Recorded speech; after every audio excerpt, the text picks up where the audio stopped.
Welcome to solar innovation. आज एक नई इन्फॉर्मेटिव वीडियो के साथ उम्मीद करता हूँ कि ये वीडियो आप लोगों के लिए यूज़फुल होगी। मैं वहीं से कंटिन्यू करूँगा जहाँ पे मैंने एंड किया था। मैं टॉपिक लेके चल रहा था सोलर इन्वर्टर का। सोलर इन्वर्टर को मैंने जो उसके पार्ट्स थे, मतलब स्टेजेस वाइज उनको, उनकी ब्लॉक डायग्राम को डिस्कस किया था, जिसमें पहला उसमें स्टेप था, वो था स्टेप अप स्टेज, जहाँ हम डीसी को सबसे पहले स्टेप अप करते हैं। उसके बाद एच ब्रिज का सेक्शन था, और उसके बाद पावर सप्लाई सेक्शन, जो कि इसकी कंट्रोल सप्लाईज के लिए हम पावर सप्लाई का इस्तेमाल करते हैं। तो वो मेरा जो ब्लॉक के सेक्शन से वो कंप्लीट हो गए। अभी इन सब को स्टेप अप को और एच ब्रिज का सेक्शन और पावर सप्लाई का सेक्शन, इनकी सर्किट डायग्राम कंपोनेंट्स की डिटेल के साथ बताऊंगा कि हर कंपोनेंट का क्या फंक्शन है। न्यू वेवर्स के लिए बता दूं कि अगर हम सोलर इन्वर्टर जब डिज़ाइन करते हैं तो सबसे पहले इनपुट डीसी वोल्टेजेस को हाई डीसी वोल्टेजेस में चेंज किया जाता है, मॉसफेट्स के थ्रू स्विचिंग करवाकर। आगे हाई फ्रिक्वेंसी का ट्रांसफ़र इस्तेमाल किया जा रहा है, जिससे हमारे इनपुट पीवी के जो वोल्टेज हैं उनको पहले स्टेप अप किया जाएगा, फिर उन स्टेप अप वोल्टेजेस को एच ब्रिज की मदद से प्योर साइन वेव में चेंज किया जाएगा, और इस पूरे प्रोसेस को और पूरे सर्किट को रन कराने के लिए एक पावर सप्लाई का इस्तेमाल किया जाएगा, जो दो आउटपुट पर मुश्तमिल होगी, 15 वोल्ट एंड 5 वोल्ट, जो कि इनके IGBTs वगैरह को ड्राइव करने के लिए जो हमारे सर्किट इस्तेमाल होंगे वो उनकी एनर्जाइजिंग सप्लाई होगी। तो हमारा सबसे पहले जो था स्टेप अप स्टेज का था, पुश पुल सर्किट। इसकी ब्लॉक डायग्राम में मैंने काफ़ी वैसे डिटेल बता दी है, उसका लिंक भी डिस्क्रिप्शन में होगा। इस पूरी सीरीज़ के लिए मैंने एक प्लेलिस्ट बना रखी है, आप जाके वहाँ पे इसकी डिटेल देख सकते हैं। तो आज मैं इसका फंक्शन भी बताऊँगा, कंपोनेंट्स की वैल्यूज़ भी बताऊँगा, और बताऊँगा कि किस तरह इस स्टेज में इनपुट वोल्टेजेस को स्टेप अप किया जा रहा है। हमारे इस इन्वर्टर की जो इनपुट है वो 20 वोल्ट से लेके 28 वोल्ट तक डीसी है, प्लस एंड माइनस में। सबसे पहले इसमें कैपेसिटर का इस्तेमाल किया गया है, C38 एंड C3। ये डीसी लिंक कैपेसिटर्स हैं, वैल्यू नीचे बता दूंगा। C1 एंड C2 वो डिस्चार्ज कैपेसिटर्स हैं, ठीक है। इसके बाद हमारे मॉसफेट हाई स्टेज पे 3, और उसकी जो लो स्टेज है उस पर 3 मॉसफेट का इस्तेमाल किया गया है।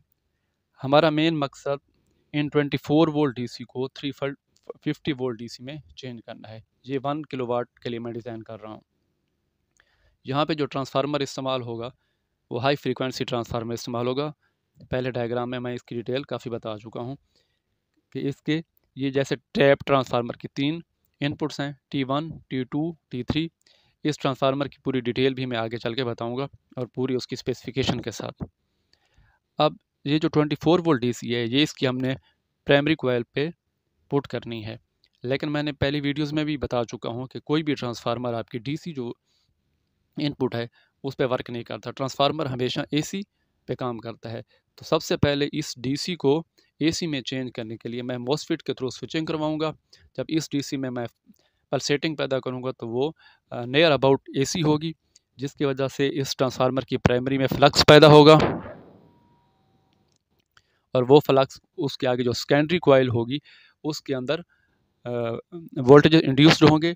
और क्योंकि ये मैंने स्टेप अप के लिए डिज़ाइन किया है, जो 24 वोल्ट को 350 वोल्ट में चेंज करेगा, तो मेरे इसके आउटपुट पे, ट्रांसफार्मर के आउटपुट पे मुझे 350 वोल्ट एसी मिलेंगे। फिर मैं इन एसी वोल्टेजेस को फर्दर जो आगे सर्किट का इसका सेक्शन होगा, रेक्टिफायर लगा के प्योर डीसी में चेंज करूँगा, ताकि एच ब्रिज को pure DC high voltages available हो।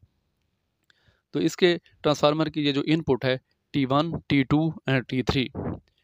T1 इसको जो इनपुट दूंगा वो 3 मॉसफेट से की आउटपुट होगी, और T3 जो होगी वो इसके इन लो स्टेज वाले मॉसफेट की आउटपुट होगी, और T2 जो है वो इसमें एक कॉमन पॉइंट है।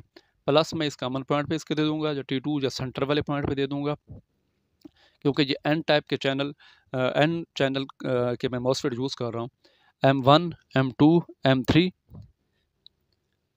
M4, M5 और M6 ये हाई स्टेज के लिए हैं, ये लो स्टेज के लिए हैं, और इन दोनों को SG3525 की का ड्राइवर लगा के, IC लगा के मैं इनकी स्विचिंग करवाऊंगा।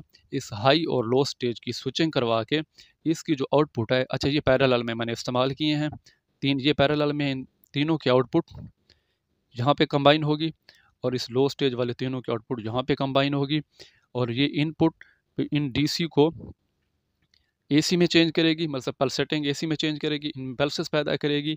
तो वो पल्सेस जो हैं हमारे इस ट्रांसफार्मर में जाके इसमें इंड्यूस होंगे वोल्टेज, आउटपुट पे हमें 350 वोल्ट होंगे, क्योंकि यहाँ पे एक फ्लक्स बनेगा जो कि ट्रांसफार्मर का म्यूचुअल इंडक्शन का एक लॉ है।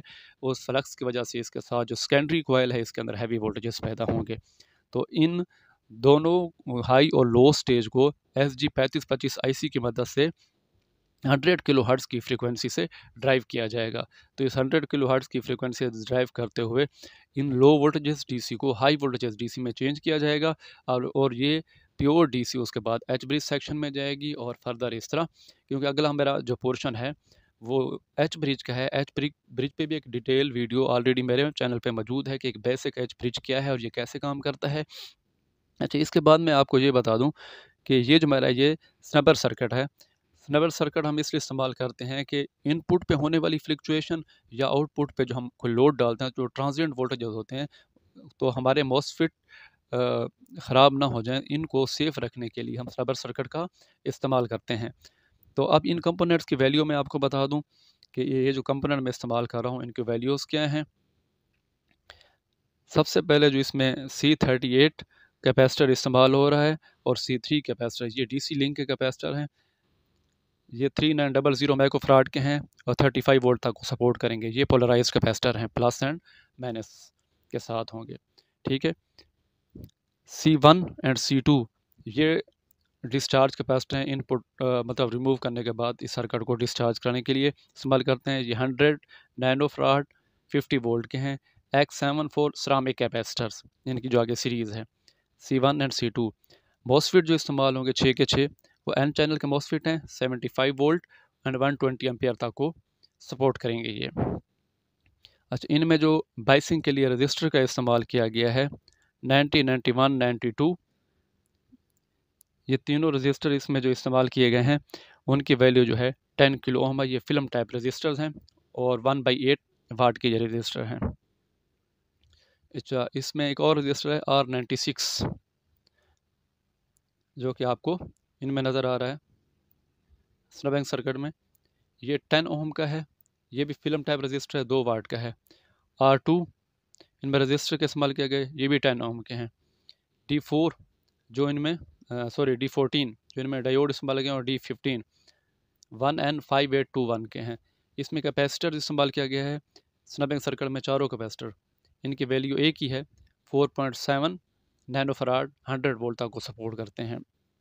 R97 R1 ये भी 10-10 ओम के हैं, ठीक है। अब इसके अलावा जैसे यहाँ बेसिंग रजिस्टर थे, ये भी बेसिंग रजिस्टर हैं, तो इनकी और उनकी वैल्यू सेम है। 10 किलो ओम के फिल्म रजिस्टर हैं 1/8 वाट के। तो ये तो थी मेरी आज की वीडियो और इसमें जो कंपोनेंट इस्तेमाल हो रहे हैं उनकी डिटेल। नेक्स्ट वीडियो में इसके आगे मैं इसका जो रेक्टिफायर सर्किट है जो हम इस अब पल्सेटिंग AC को DC में, प्योर DC में चेंज करेंगे फिल्टर सर्किट लगा के, उसको शो करूँगा और उसकी सर्किट डायग्राम और उसमें कौन से इस्तेमाल हो रहे हैं डायोड्स वो इस्तेमाल करूँगा। और इसके बाद हमारा आगे एच ब्रिज का सेक्शन होगा, क्योंकि स्टेप बाय स्टेप बताने का मतलब ये है कि समझ आ जाए और वीडियो भी ज़्यादा लेंथी ना हो जाए। तो ये तो था हमारा आज का टॉपिक। उम्मीद करता हूँ कि आपको समझ आई होगी और आपके लिए ये यूज़फुल होगा। तो अगली वीडियो में मैं जब ये कंप्लीट हो जाएगी, इनके ब्लॉक सर्किट तो कंप्लीट हो चुके हैं, इनके सर्किट डायग्राम, उसके बाद इनके जो ड्राइवर सर्किट हैं इसमें IC और जो माइक्रो कंट्रोलर का इस्तेमाल किया गया है वो मैं बेसिंग भी इस पे लगा के दिखाऊंगा। पहले इसका पावर सेक्शन सारा समझ लें, उसके बाद इनके जो ड्राइवर्स हैं IC और माइक्रो कंट्रोलर्स हैं उनके मतलब किस तरह इनको स्विचिंग करा रहे हैं उनकी डिटेल स्टेप बाय स्टेप बताऊंगा। और लास्ट में चल के पावर सप्लाई की पहले मैं इसकी ब्लॉक डायग्राम बता चुका हूं और उसकी भी सर्किट डायग्राम अभी बाकी है। तो इसके लिए मैंने एक प्लेलिस्ट में पूरी ये वीडियो स्टेप बाय स्टेप उसमें रख रहा हूं ताकि आपको सर्च करने में आसानी हो। तब तक के लिए देखते रहे हमारे यूट्यूब चैनल। अल्लाह हाफिज़।